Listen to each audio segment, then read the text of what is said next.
د پښتو په شعر او ادب مینو ورونو خویندو السلام علیکم ورحمت الله وبرکاته. خوږو او درنو عبدالوهاب خاموش یم او د یو دوو نوو کلامونو سره تاسو ته مخاطب یم. کلامونه در سره شریکوم، خپل نظرونه به راسره خامخا شریکوئ. زه به ستاسو د نظر شریکولو په انتظار یم.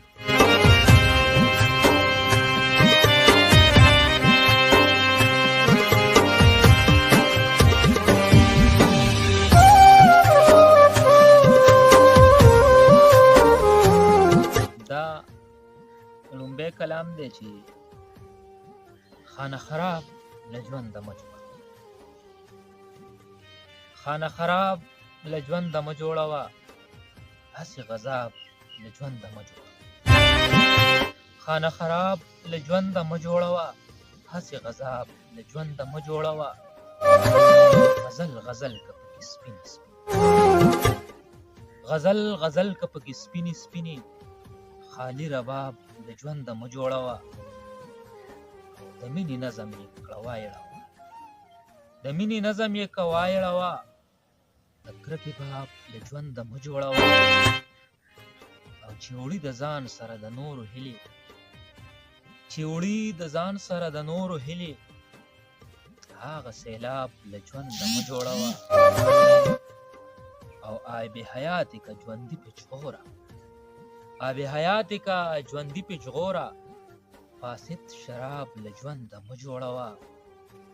او چې بیا یې لولې او په ویر یې ورته، چې بیا یې لولې او په ویر یې ورته، هغه کتاب له ژونده مه جوړوه، هغه کتاب له ژونده مه جوړوه. دغه بل کلام در سره شریکوم. نور خلک یو بل په ټوپکو ولي، یو بل په پیغور وجني، چې د ښه ژوند دپاره نور وجني، رب یې د ښې ورځې کمزور وجني.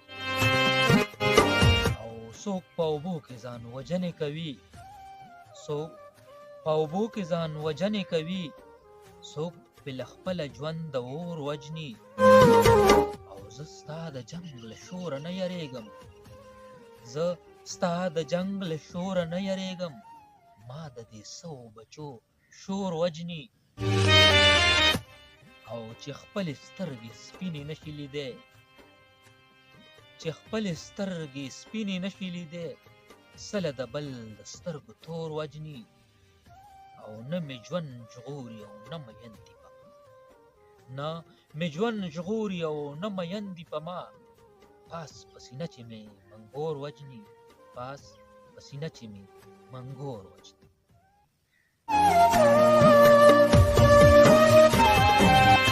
دا آخري کلام دی چې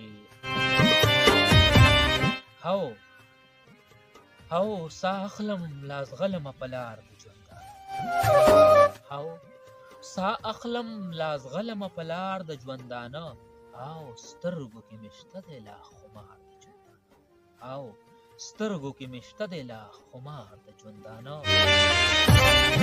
او اختیار یې د عمل ځکه راکړی چې مونږ ګوري، اختیار یې د عمل ځکه راکړی چې مونږ ګوري، او نور مو دی د رب سره اختیار د ژوندانه.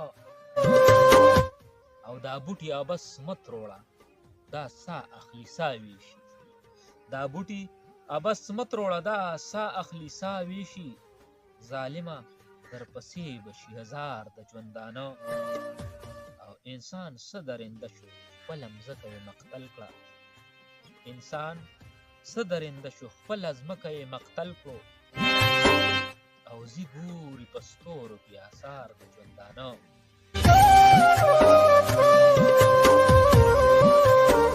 کمزورو بې زبانو او بې وزلو ته لار ورکړئ، کمزورو بې زبانو او بې وزلو ته لار ورکړئ، پخپله به بیا وګورئ بهار د ژوندانه. او بیا ولې دومره ناز دومره ستم دومره غرور، ولې دومره ناز دومره ستم دومره غرور کړو یوه لحظه چې نشته څه اعتبار د ژوندانه او شاعر چې وي خیرخواه نشي به نه ستایي چې مرګ شاعر چې وي خیرخواه نشي به نه ستایي چې مرګ دی شاعر خو هم عکاس دی هم معمار د ژوندانه او د کرکو سوداګرو پکې مینې زندې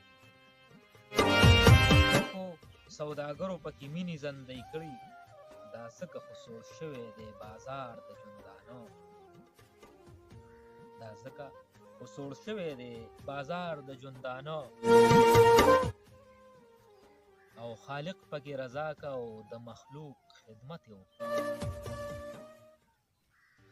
خالق پکې رضا کړه او د مخلوق خدمت یې وکړه خاموشه دی یو څو شیبې په شمار د ژوندانه خاموشه دی یو څو شیبې په شمار د ژوندانه والسلام ډېره مننه د وخت راکړو او ستاسو د نظر په هیله